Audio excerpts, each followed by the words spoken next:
Lovely. Right, we'll get going. So hi everyone, thank you for joining us today and welcome to November's Purple 365 webinar, which is looking at men's mental health in recognition of Men's Health Awareness Month this November. So today's session will be hosted by Charlene Oberend, Purple's Head of Business Partnerships. And then we're also joined by Tom Chapman, who's the founder of the Lions Barber Collective, who are an international network of barbers who have come together to help raise awareness for the prevention of suicide. And then we'll also be joined by Graham Major, who's joining us to share his personal lived experience with mental health struggles. We're just waiting for him to join the call. There's a chance he may not, but if not, we'll share a recording with him afterwards, but hopefully he'll join in time for his part. And as always, the session is being recorded and it will be shared with you after the webinar, along with a shorter bite-sized version as well. Captions are also enabled, so if you'd like to see these, you can switch them on along your top tab in Zoom. And if you have any questions at all throughout the session for either of our speakers, you can put these in either the chat box or the Q&A function, and we'll get through as many as we can at the end. And I'll now hand over to you, Charlene, to set the scene for today. Thank you, Lauren. And thank you again, everyone, for joining us today. I personally am really looking forward to hear more from both Tom and Graham, who will be able to share shortly. But first of all, I just wanted to set the scene for the session today and to have a look at some of the facts and the statistics that show just why conversations like this are so important to have. It is worth noting, however, that with many mental health statistics, it is hard to know if figures really represent what is happening. They can only tell us about the mental health problems and situations that have been reported. And so there's many cases that go unreported, and there's many situations where undiagnosis takes place as well. Men's mental health is such an important topic that we really need to keep talking about in order to break the stigma and to get men talking more about how they feel, because this literally can save lives. So let's have a look at some of these statistics. So men, it's 3 times more likely, men are 3 times more likely than women to die of suicide. Men aged 40 to 49 have the highest suicides rates in the UK, and I'm sure that is pretty representative across the globe as well. 40% of men have never spoken to anyone about their mental health. And men are less likely to access psychological therapies than women. Only 36% of referrals to the NHS, the talking therapists within the NHS, are for men. And the biggest causes of mental health issues in men's lives are from their work, their finances, and their health. So, if we take this, take these statistics, take these facts, it is really clear that men's mental health needs to be spoken about more, needs to be addressed. I am therefore delighted to have, to welcome our first guest speaker, Tom Chapman, who is an expert in awareness of men's mental health. As Lauren has said, Tom founded the Lions Barber Collective, a group of international barbers that educate and raise awareness of mental health and suicide prevention. This life-saving collective has grown to a huge global network, and they train barbers in what they term barber talk, giving other barbers the skills to listen and to help customers with their mental health and suicide prevention. So without further ado, I'm going to hand over to you, Tom. Thank you for that lovely intro, Charlene. I'm going to try and share my screen now, so just give me a minute. I'll make sure this works smoothly. We did try it a second ago, so fingers crossed. Can we see this okay?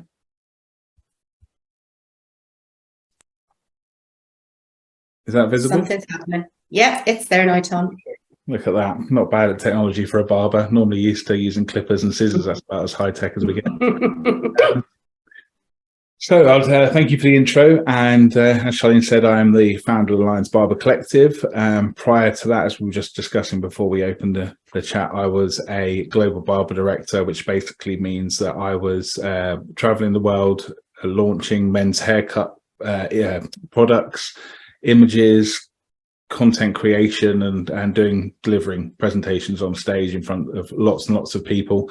I just said to Charlene, think of a pop concert or a rock concert, but with people cutting hair on stage in front of 2,000 or 3,000 people, as opposed to singing. But it seems a bit of a weird concept for those outside the hair industry. But it was a really a great way of telling people the story around the Lions Barber Collective. And there was a moment when I was on stage in Australia cutting hair, and we came back to an after party, and every single person who came to me didn't have a single question about the haircut. They always wanted to talk about mental health, and they wanted to talk about their mental health, their clients' mental health. And then I saw this pattern just continue everywhere I was in the world. I think it's something that relates to everybody, and it made me realize that if I can use my platform to educate people around mental health and connect with people, and it's far more powerful than what angle I'm cutting hair at, then I figured this was definitely my purpose. And in 2020, I made this 2021, beginning of that, I made this a full-time thing for me. I'm going to go through and talk to a little bit about Lions Barber Collective, the history, why, when, how, and also talk about our Barber Talk, Hair and Beauty Talk model, which can be used by everybody in everyday life. So I'll get started, as I'm aware of time restraints. And I know Charlene just went through a lot of these stats just now, but I'm just going to talk about a couple here. Suicide is the biggest killer in young people in the UK. 75% of those deaths are men, and each death by suicide costs the economy £1.7 million, which is something that I'd never even contemplated before, because I've lost people to suicide, and it was very much about the emotional loss. It wasn't until we filmed our documentary on Amazon Prime, the £1.7 million haircut, that we found out there was an economic cost behind that. And I think we worked out from the latest statistics, 2019, I think is the ones that are still available at the moment, it was over 96 billion it cost the economy, which is something that is absolutely preventable. Something else that I want to add to that is that 72% of people who end their life have had no contact with mental health services in the 12 months before they die, but they've probably had a haircut or a beauty treatment or the nails done. So I think it's about, we're not trying to turn people into doctors or therapists or replace anything that's professional. It's about bridging the gap between the communities we serve and the resources that are available, and the infrastructure that we have as a hair and beauty industry is incredible. We're on every single high street. From the smallest villages to the biggest cities, there's always a hairdresser's, and I think it's something that people will feel comfortable connecting with. We did something recently with Gymshark and also Bluebeard's Revenge, which is a men's hair product company, to find out that men would rather talk to their barber than they would their doctor or a family member about their mental health, which is astonishing, really. So I'm just going to run through this. This is the Lions journey. It all started back in 2014. I lost a friend of mine, Alex, to suicide, and I'd seen him just a few days beforehand. I was completely unaware that he was struggling. I saw him, had that small talk in the street. How's it going? Is everything okay? The usual chit chat that we all have with our friends or acquaintances. I found out about 3 days later that he'd ended his life. And that night I spent a sleepless 12 hours asking myself the questions, why would he do this? But also a lot of what if questions. What if I'd recognized at that moment that he was struggling? What if I'd asked him if he was suicidal? And what if he had said yes? Would I have known what to do? And at that moment in time, the answer is no. I'd have had absolutely no idea what to do. And that made me really think that how can someone feel this way, and that, what can I do to make a difference? And there was a point at his funeral where the crematorium was so overflowing with people way out into the foyer, but I was one of the first people to not have a seat, and I was ushered to the front of the room and actually stood next to Alex in his coffin, looking back at the room of people, which is quite a unique position to be in at a funeral. Normally it's a very insular emotional experience where you're dealing with your own emotions, and you may be sitting next to two people that you interact with, and it's the back of heads. But I was stood up there next to Alex, looking back at this room of faces, all the sadness, all the love, and just the pure numbers of people there that cared for him. made me think, how can this person be loved by so many yet feel that suicide was his only option? And that is still a driving point for me now to this very day, when I feel like I can't go on, I've had enough. I think about all those people in the room and think about how many people loved him, and yet he still felt that suicide was the only option. So that was a really turning point for me to try and do something. That was 2014, and then 2015 we united a pride of Lions. I used my connections within the hair and beauty industry to get 30 of the UK's top barbers. It was a little bit like herding cats. It was probably the most damaging thing I ever did to my mental health up until that moment. But we managed to get 30 barbers together to all donate a picture of a haircut that we could then put into a catalogue. And if you're old as me, you'd remember those haircut magazines that used to take to hairdressers to decide what haircut you want. Now it's all Pinterest and Instagram, I'd imagine. But the idea was to have these Lions Barber Collective catalogues of haircuts on coffee tables in barber shops with messaging around mental health, so that we could potentially reach men. And when I started telling my clients about this, one after another, they all told me that I'd helped them through a variety of things, from divorces to depression to redundancies, weddings, new children. And it just kept on coming in. I didn't realize that I had that position as a barber or hairdresser where I was making that connection with people and helping them through their everyday life. And then one of my clients, a friend of mine called Paul, actually sat in the barber chair and told me all about the things that he was going through and how he was in a very bad place. Mostly I listened to him, but I reassured him that everything was okay and that he would be okay, and there was options for him to be able to go and seek help, and it was okay. It wasn't a negative thing for a man to go and seek help. There were things available. Paul left the barbershop that day, and he actually went to end his life a few days later, but he thought about the conversation that we'd had in the chair, and that was enough for him to get back into his car, drive to his parents' house and seek help and start his journey to recovery. And I can very happily say that he is still alive today. He now owns his own house, he's married, he has his own business, he has a little boy, and he's in a much better place. And I think that was something that really made me realize that perhaps we can do more than just this one-off, but could we actually save a life? Which, when I started this, thought, if we can save one life, it'll make all the difference. And now we've gone on to save many. But the idea then was to get barbers and hairdressers trained to have these conversations well, because I knew myself, I didn't know how to have these conversations in a safe, confident manner and be able to keep those people safe. So I, after taking every single training course under the sun, I did everything from mental health first aid to assist to safe talk to Zero Suicide Alliance, everything I could possibly do, and actually managed to get barbers and hairdressers to do mental health first aid, although it was very difficult to get them to come and do a 2-day course. And the response was it was very heavy, maybe a little bit too much for them, and didn't feel comfortable in that position. So then I thought maybe there's something we can do to make something that's more attractive to our industry. As a bunch of creatives, it's a very different and unacademic generally. It's a very different audience. So I worked with Dr. Peter Aitken, who is a clinical psychiatrist, former psychiatrist of the year, former medical director of Devon as well, and the suicide prevention lead. And he oversaw what I was doing and made sure that the information was correct, but wanted to make sure we kept it in our language as an industry. That's where we came up with the 4 pillars of recognize, ask, listen, and help. So recognizing the signs that someone's struggling, what kind of questions we can ask with confidence, how to listen well with empathy and without judgment, and then finally how to help them find the help they need. This led them to be able to reach the unreachable. I think he realized that we had an incredible infrastructure. And like I said earlier on, 72% of people who end their life have had no contact with mental health services in the 12 months before they die, but they've probably had a haircut or a beauty treatment, and we can potentially catch them in that moment and pass them on to the resources and keep them safe. And then to finalize this bit, we talked about Lions Academies. Me and Charlene mentioned this just before we talked. We'll come live with everybody.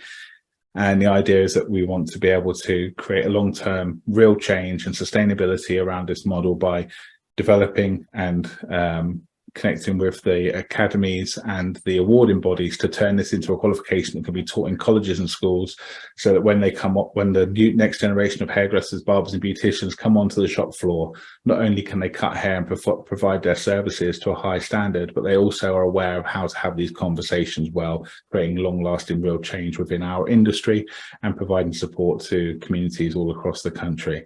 I know for a fact when I was at Tony and Guy many years ago, when I started on the shop floor, I was trained and I could cut hair, and my manager said to me, be prepared to be a counsellor and a therapist as well, which was, to my surprise, I thought I was just here to be in a cool social job where I was allowed to have a Mohican and tattoos and get away with it.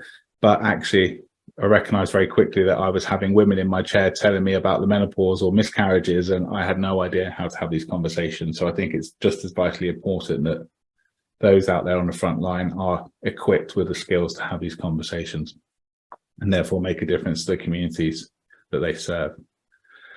With that said, I'm going to go through the 4 pillars of the Lions Barber Collective: training, barber talk, hair and beauty talk, and now it's also been turned into a non-industry specific version of this called Here to Talk, which we delivered the first session with most recently at Hewlett-Packard Enterprises to a great response. Here we go.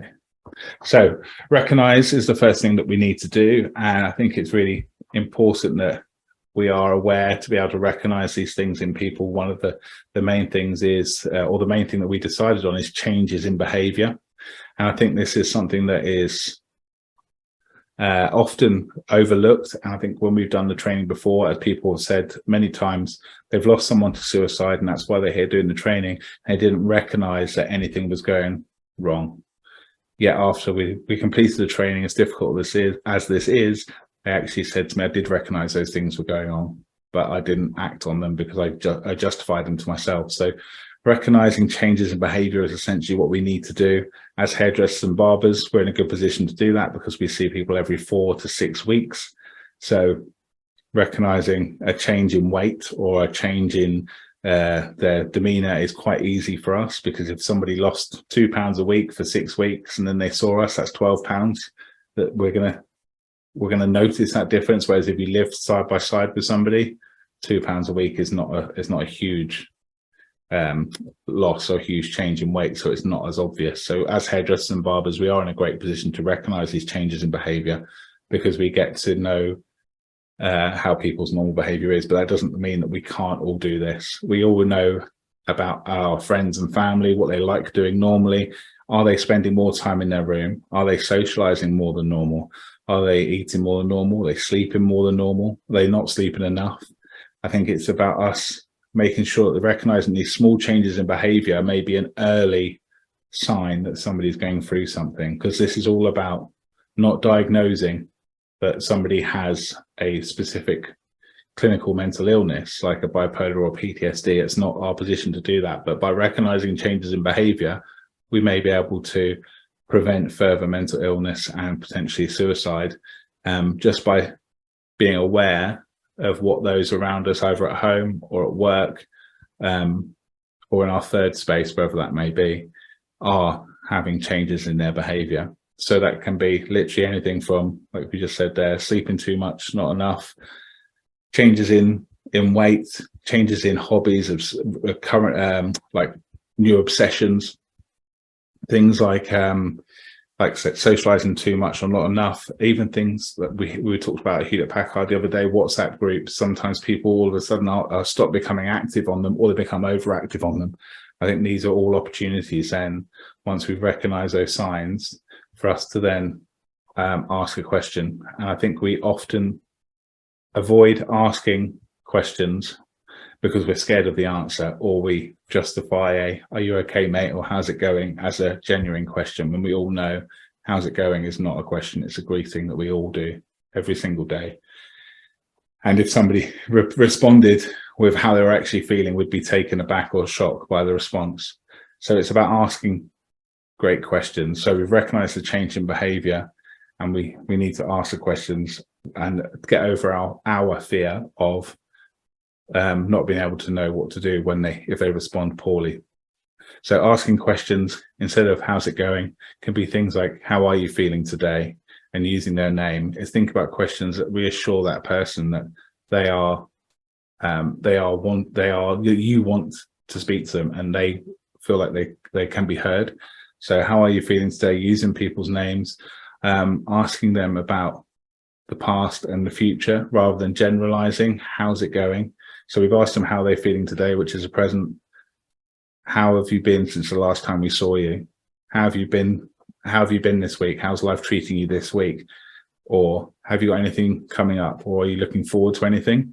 Those that asking questions at pinpoint moments in time are far more effective than asking people generally, how's it going? Because if you ask someone that, generally everyone's doing fine, but actually we probably all have something going on. So asking questions in the moment, present and past and future, are really, really important. Actually a question like, have you got anything you're looking forward to? Have you got anything coming up?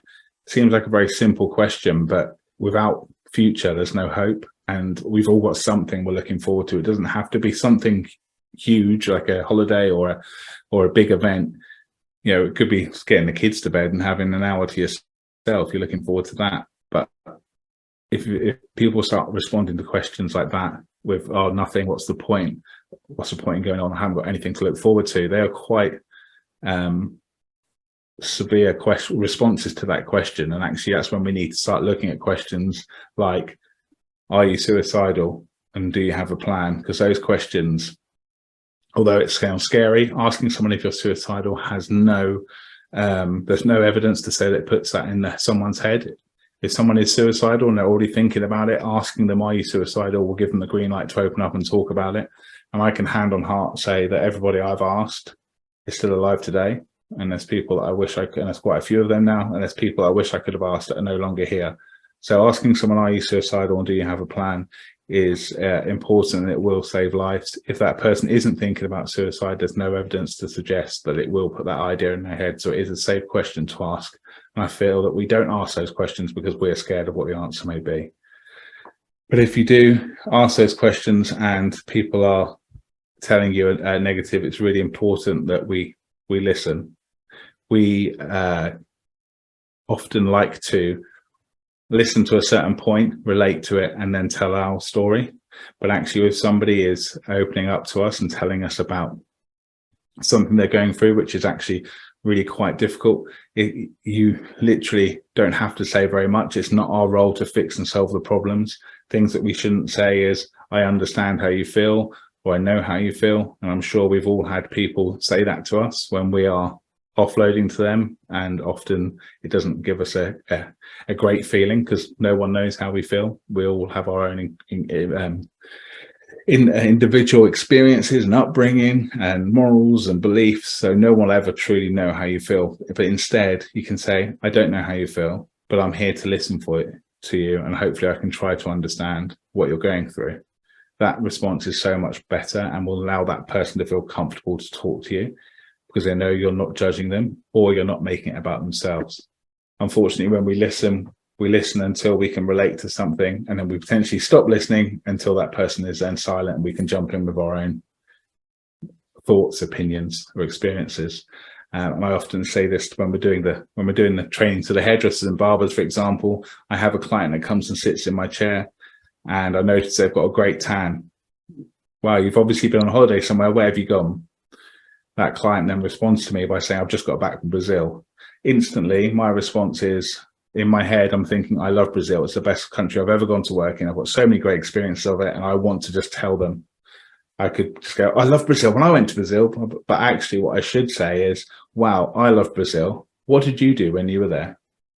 How did you, what was your favorite day? Where did you go and visit? And make it about them. And if we can use that concept around mental health when people open up to us, you don't have to know all the answers. In fact, people don't want to fix and solve it. It's about giving them the opportunity to be able to get it out of their head and then verbalize it and actually potentially fix and solve their own issues.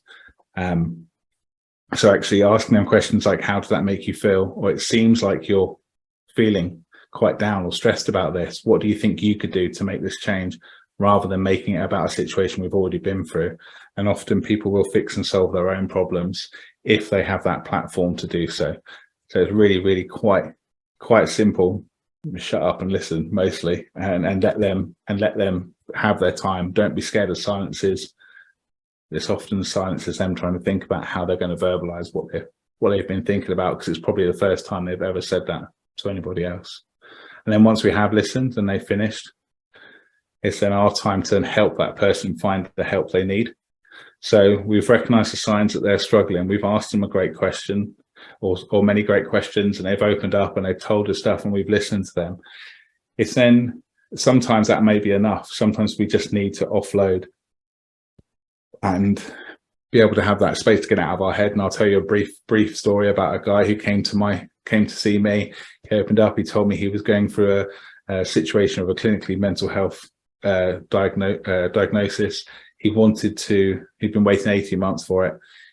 When he was going through his moments, he wanted to get out of the house, but his partner wouldn't let him get out of the house. So he said he felt like a caged lion. He wanted to do his hobby, but he couldn't do his hobby because there was everyone else's rubbish was in the garage where he used to do it as a studio, but he couldn't do it anymore, so he felt helpless.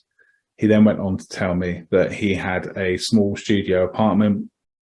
It was a bit of a mess. Maybe he could then clean that up, turn it into his studio apartment. He could go there, do his hobby, and his other half would know where he was. They could track him on the phone, know he's safe, keep himself safe, and it could be his sanctuary. At the end of the conversation, I asked him when he was going to go and set that up. And he said to me, "That's a really good idea, Tom. I never thought of that. I didn't know he had a studio apartment. I didn't know any of these things." I gave him that platform to get it out of his head, and he solved his own problem. So he helped himself in that moment. So recognizing, asking, and listening can be a huge help. But should you need it, help to help that person is the key. So it's about keeping ourselves safe as well as them. It's about passing the ball. So we're not responsible for that person forever, because we can only do so much. Helping that person find the help they needs means signposting them to support things like hubofhope.co.uk, mypickle.org, and then all the other resources that I know that Charlene's going to send over to everybody as well. There is a lot of resources that are available, and it's very different in every area. So I encourage you to take a look out for some of them. There's great web chat options like myblackdog.com or .org, sorry. And then there's the great groups like Andy's Man Club or Dudes and Dogs in Bristol, which is just a group of guys that go for walks with dogs together, and they provide that safe space and support for one another. And also to remember, if somebody is suicidal, if it is an emergency, you can call emergency services, you can call an ambulance, you can call the police. I've had to do that in the past, and it's kept that person safe. So that is really important. You can call a family member or a friend and make a plan with that person to keep them safe. That's the key. If you can make the plan with them to keep them safe, that is really important. But if it does become an emergency, remember to keep yourself safe and call the police and ambulance, because they will come and they will ensure that person stays safe. So there are lots and lots of options, but remember to recognize the signs, any changes in behavior, ask good questions that make that person feel like they want to be heard. Shut up and listen with empathy and without judgment. And realize you don't have to fix and solve their problems, but give them a platform to be able to get them out of their head. And then should they need it, help that person find the help they need by having a good information and knowledge of what resources are available. I'm just going to finalize one. I haven't got much time left, but the 5 steps to mental well-being, because it's really important. You can't pour from an empty cup. We need to look after ourselves as well. And this 5 steps to mental well-being can be found on NHS website, it can be found online. But I also think that it's really vital that this is how to keep ourselves mentally well. And these 5 things will be completely different for everybody. It's an individual thing. Connect with others, be physically active, learn new skills, give to others, and be present. And I'll give you just some examples of what mine may be, just so you can then potentially go and look at this and write these out and try and keep on top of your mental well-being by ensuring you're doing these things weekly, which will help keep you mentally well and able to look after those around you as well as yourself. So for example, connecting with others, it could be, for me personally, I go to lots of events, hair events. I like to connect with people at those. I'm actually home for a full week, which is the longest time I've been home since the beginning of September. So it seems really weird for me, but connecting with my family, connecting with friends at events, it's probably 2 of the things I like doing. being physically active, I got up at 4 o'clock this morning because I woke up early, but I get up about 5 o'clock in the morning. I go to the gym every morning. That's my way of being physically active. A lot of people say going for a run is good for you, but not for me. I absolutely hate going for a run. It's awful. If I said I'd go for a run, I'd put the alarm on for Saturday morning, maybe spend all week, dreading it, not go on Saturday morning and then feel guilty for not going. So it's, it can be anything. It's what's right for you. Being physically active for me is going to the gym in the morning and lifting weights, learning new skills. I'm in the hair and beauty industry. We're learning new skills all the time, trends and fashion changes. I'm also learning new skills all the time with well-being and mental health, because I'm in a whole new world. I've gone from cutting hair to spending most of my time with models and on stages to now with doctors and psychiatrists and mental health charities. So I'm constantly learning. Give to others. One of the things I do, I have an alarm on my phone at 9:38 every single Monday morning. It just says text somebody, and it depends who it is that week. I text either someone I love, someone I've seen do something amazing online, someone I haven't spoken to for a while, and I just send out some good texts on halfway into the first hour of work on a Monday morning, and it seems to get a great response every time. And giving to others does make you feel good. And then being present, it can be lots of things. Mindfulness seems very sort of popular at the moment. It can be meditation, it can be lots of things, but I personally, one of my favorite things I do to be present is I go to the cinema, I turn my phone off, I sit and I watch a film, and I'm actually present in that moment watching that movie.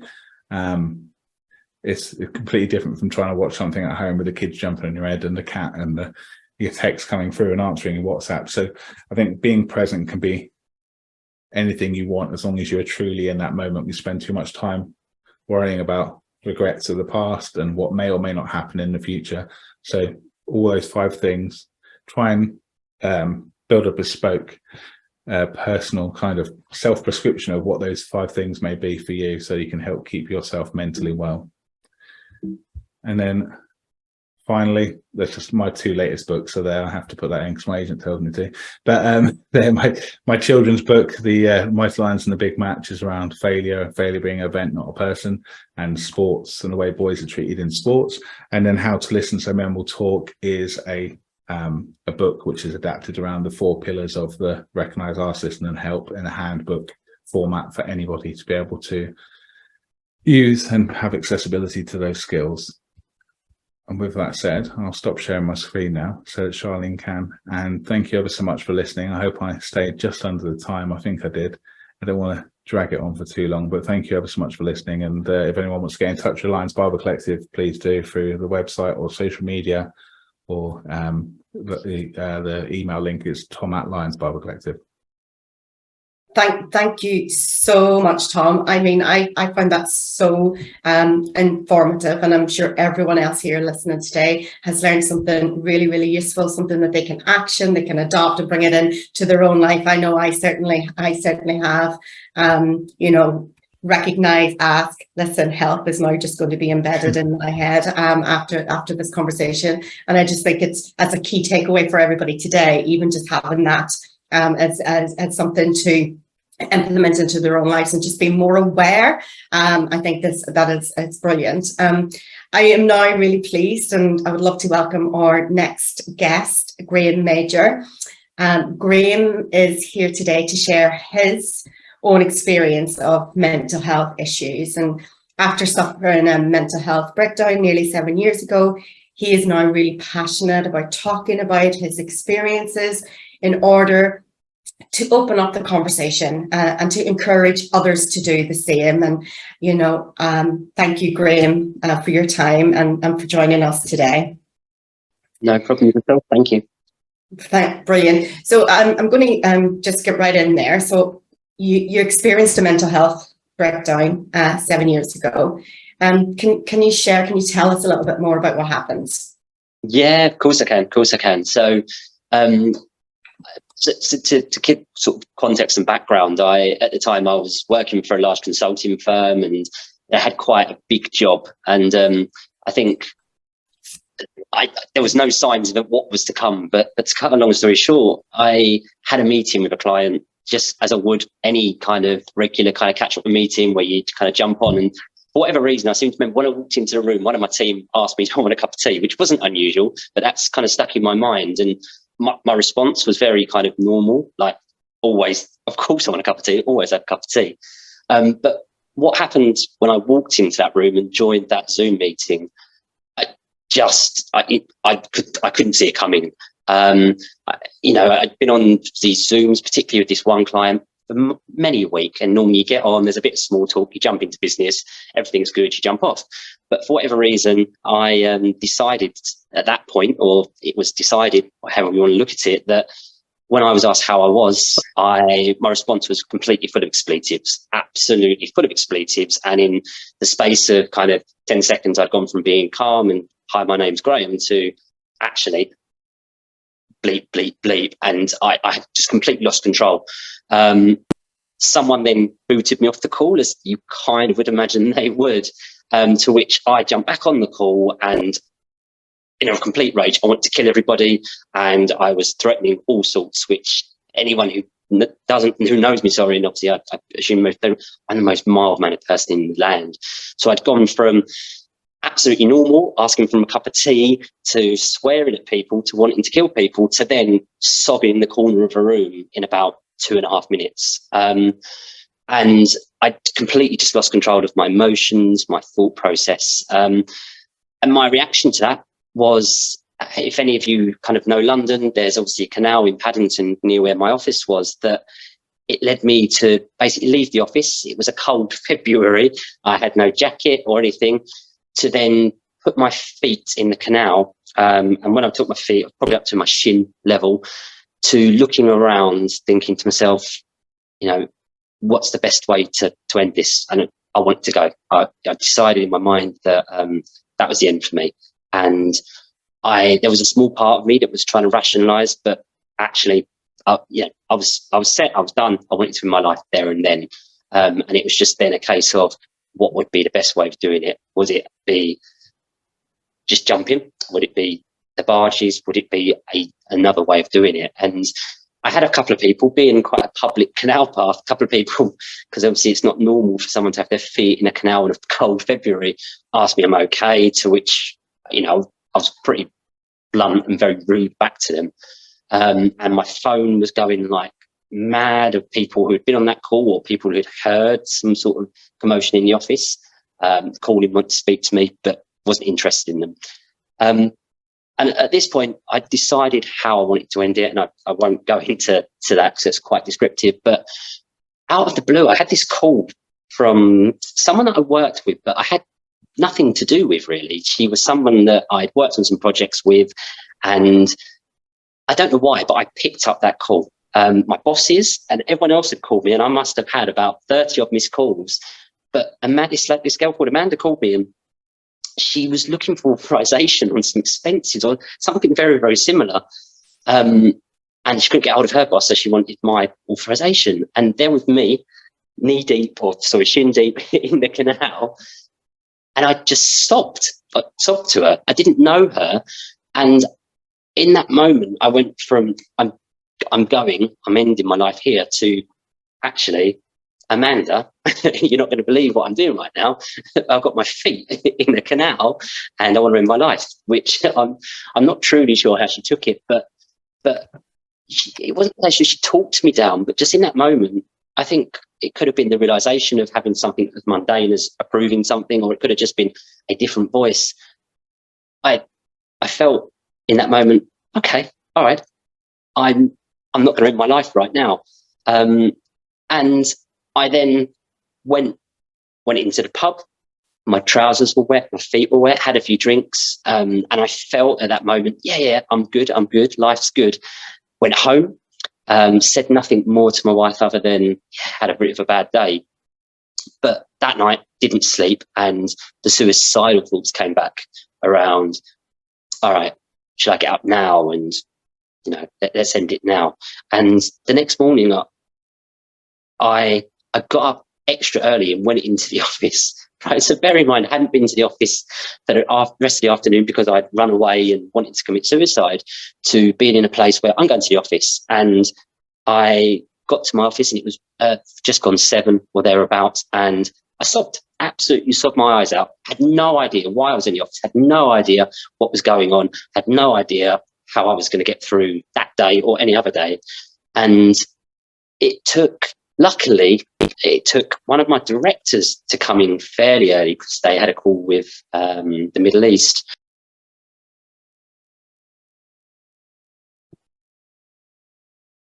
Oh, sorry, Graham, you went on mute there. I think you just muted myself. I said this director to come in the office who kind of had heard a story about me swearing and threatening to kill everybody, to say, hey, we need to get you out of the office now. Let's go and grab a coffee somewhere private. To then talk to me about, Graham, you need to go and seek help. To which I did. And if you like, that was the start of a long journey I've been on for the last just under 7 years now, of understanding myself, understanding obviously my mental health issues, of which I've been diagnosed with a few. And that's kind of, if you like, where it was started and my breakdown. And that was the start of a long, as I said, ongoing recovery that I'm going through still. Yeah, well, thanks. Thanks for sharing your story, Graham. So you said, there was no signs in that moment in the room that day before the episode. But now, in hindsight, looking back, do you think that there was signs that you could have been more aware of? Were you working longer hours? Were you ignoring your feelings? Was things building up? What do you think, in hindsight, was there things that you were missing? Yeah, so there's two main things. I kind of, in my mind, use it like the dam analogy, that I'd got this big job and, I was taking on more and the water was hitting the dam, but obviously eventually the dam falls over. And I think there was two things, that I was taking on too much because I was successful, and in my mind, the only way to get more success was to work even harder. But then coupled with that, I was given a job, because my only solution was to work harder, not ask, because that's how I was brought up by my parents, that, you get through things by working harder. Actually, if I'd asked and shared the load,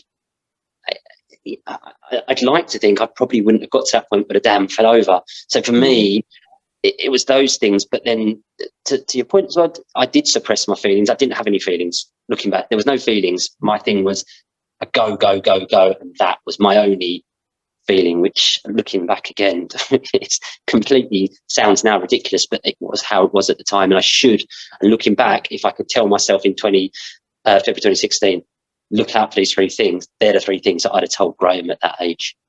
Yeah, well, yeah, definitely. And obviously, now you said you've been diagnosed. So can you tell me a little bit more about how that came about, and how this diagnosis has actually maybe helped you cope? Yeah, sure. So back in when it first happened, I went and sought help through obviously counselling first. So to lighten the mood slightly, my first counsellor was Dr. Pepper. Unfortunately, not like the drink, but spelt like Peppa Pig. And it was very much that I'd already sought my GP, but I'd had a mild mental breakdown, which was led on by depression and stress. And it was a case of, I didn't need any medication or anything. It was a case of, we need to, at that point, reflect on very quickly why and what triggers or what we can do to give me coping mechanisms. So in essence, this doesn't happen again.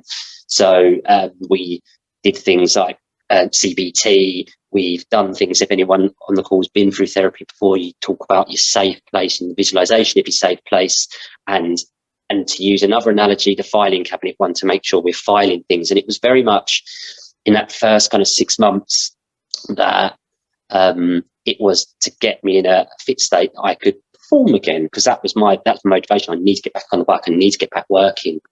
And I'll be honest, I then took, and partly through cost, I took a break from therapy after about 5.5 months, because I felt good. I had, felt in control of things. Work, I felt I was getting back there, or what I was there in some respects, and I felt good. But after about 6 months, I noticed a lot more about me. So I think it made me more self-aware. So things like every night I was checking the gas hob 10 times. I'd have to check the front door 10 times. Every time I got out of the car, look in my window to make sure the lights, and it was driving me potty, absolutely driving me potty, that I'd noticed these behaviours that I couldn't tell you if they were there before.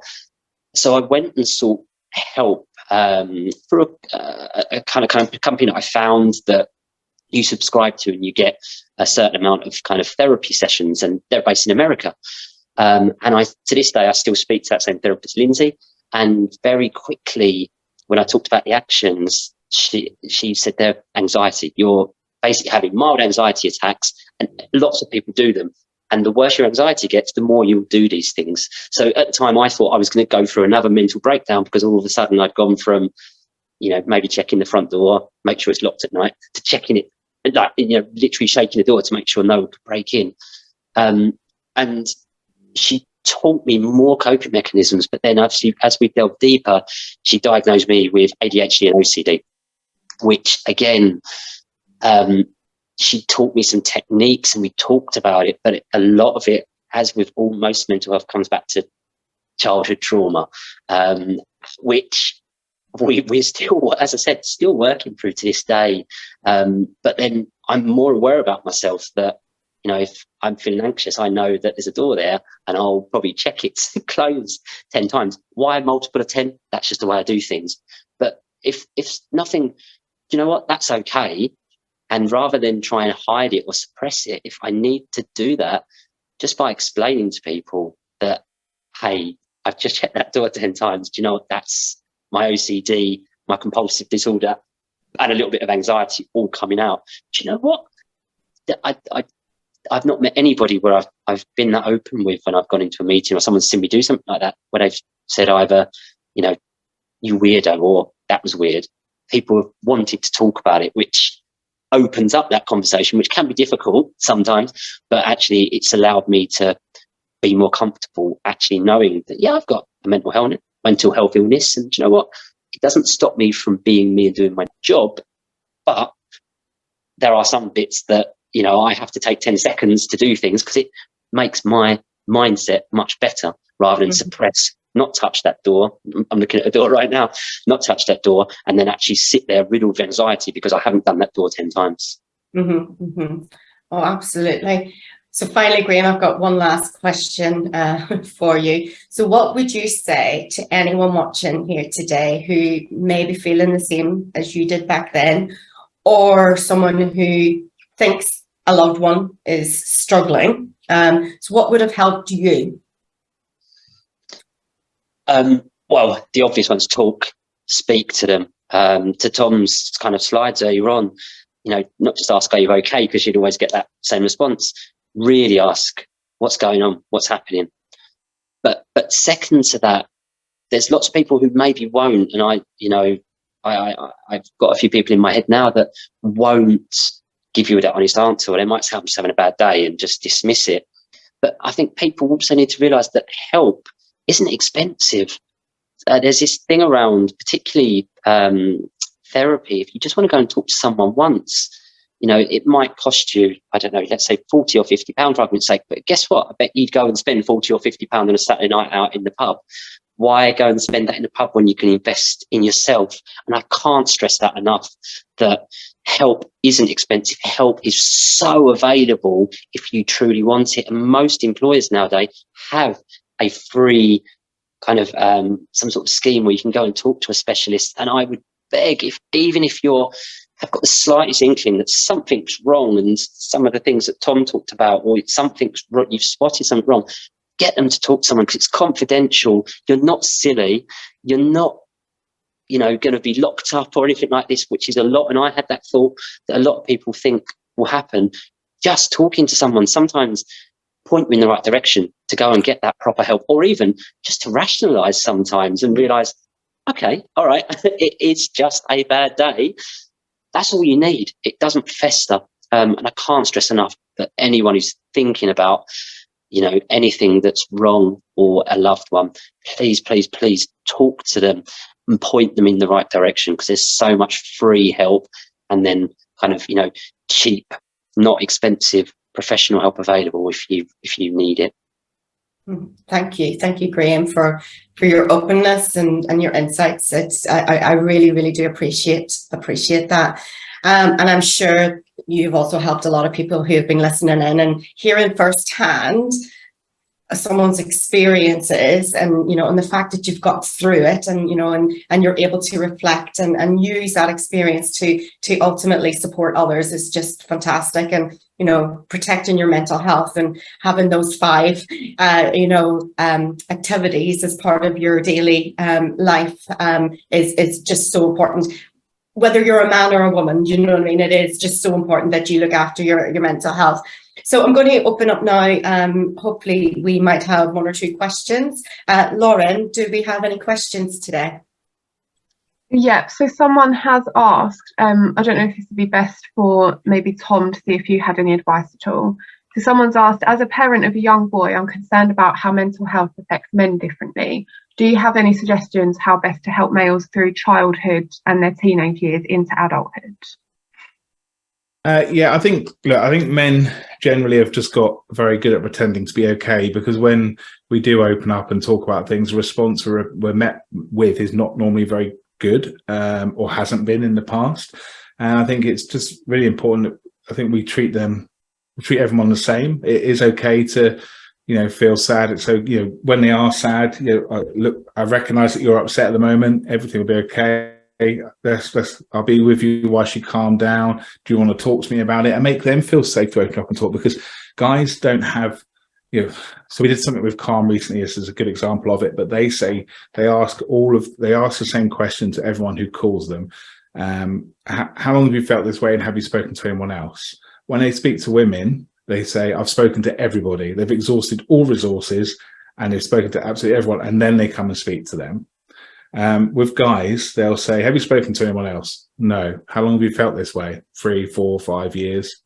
Because we just need to make sure that when boys are showing their emotions, we comfort them and treat them well and recognize it, and try not to tell them to man up and be strong. And I think it's just supporting them and keeping them emotionally intelligent as well. And I think letting them know that it's okay to talk and hopefully the next generation, I've got 2 young boys myself, 4 and 7, and hopefully trying to do that and break that generational thing is vital, so when they grow up they are able to have this support network as much as women do. And that's I think the reason why men are 3 times more likely to take their life than women, personally. Yeah. Oh, thanks, Tom. I think that's really important. We need to start now, today, with this generation, so that they are a lot stronger mentally, emotionally, more developed in the next generation than what we've seen in the past. And hopefully, and I know we spoke about this before this started, we really need to get those suicide rates down. That's not sustainable. It just continues to grow and grow and grow each year. So this is the time that we need to reverse what's happening. Lauren, anything else? Yeah, we've had quite a few come through now. So I don't know, because I know we're going to run out of time in a minute. Maybe if we could just do one more, and then we can maybe try and answer some people in private as well. So another one we've had come in is, my husband is dealing with depression but doesn't seek help despite his brother committing suicide a couple of years ago. How can I help him? I don't know if Graham or Tom, either of you want to answer that. I don't mind. I can go. I've got an idea first, and I'll just give it short, and then Graham. Personally, I think it's really important. They say you can lead a horse to water, but you can't make it drink. And that's a really difficult thing, because you can't make somebody want to help themselves. They've got to want to do it. But I always think it's about providing as many different types of water in front of that horse, so hopefully they take a sip of something. So it's not just you need to make sure you're getting support, because dealing with somebody who's got depression and has suicide in the family is difficult for you as well. So make sure you're getting support, but try and build a support network around him, so it's not just you. And perhaps start suggesting as many different things that are available. It might be, for some people, medication, a visit to the GP works. For some people, it's support groups like the Dudes and Dogs and the Men's Sheds and the whatever it is. Men are notoriously better at talking whilst doing something else. It may be he loves golf, get him out playing golf with his friends, or find something that he's interested in and try and build a support network around that. That's what I would suggest. It's about providing as many different types of water and putting them in front of that horse, so hopefully they take a sip from something. I was just all I was going to add is, it's kind of on Tom's point, just don't let him suffer in silence. Expand that support network, exactly as Tom said, because if I had that, I think I'd have been in a much better place. And it's that understanding as well, taking away that taboo. And I'm guessing that's why he doesn't want to seek help, because there's that taboo, masculinity, etc., which is very stereotypical in men. So that would just be what I'd add. Yeah. Thanks to both of you. Hugely helpful. And I think we're actually now approaching the time that we need to bring this session to a close. And it really is evident from what we've heard that we need to encourage men to talk more, because it will save lives, ultimately. We need to work together to remove the stigma around men's mental health and how it should be perceived. As Tom has said, there's lots of charities, there's social enterprises, there's groups, there's a lot of things that are happening out there, and they're really working tirelessly to change the statistics and to change that narrative around men's mental health. And we have links there that we said we would share, that you in the group can access, and to help educate and raise awareness, and share these with your colleagues. This session today has been recorded as well, so we will make it freely available. So again, point colleagues, point family members to it, because again, even if it just triggers something within somebody to go and seek help, then we have done our jobs here today as well. So in terms of Purple 365, so this is there's only one more. This was the penultimate session, so there's only one Purple 365 left of 2022, and that's taking place on Tuesday the 6th of December in recognition of International Day for Persons with Disabilities. We will be looking at the transformative solutions for accessibility, so please do come and join us at that day. If you're a Purple 365 subscriber, obviously you get to access that, and if you're not a subscriber, then you please go to our website, purpletuesday.co, to find out more about how you can get involved in those sessions and make them freely available to your staff. So without further ado, I want to thank everybody again for your time, for your honesty, for your insight, for your recommendations, and thank you for making this session just so engaging. Thanks. Everyone else, have a great rest of the day.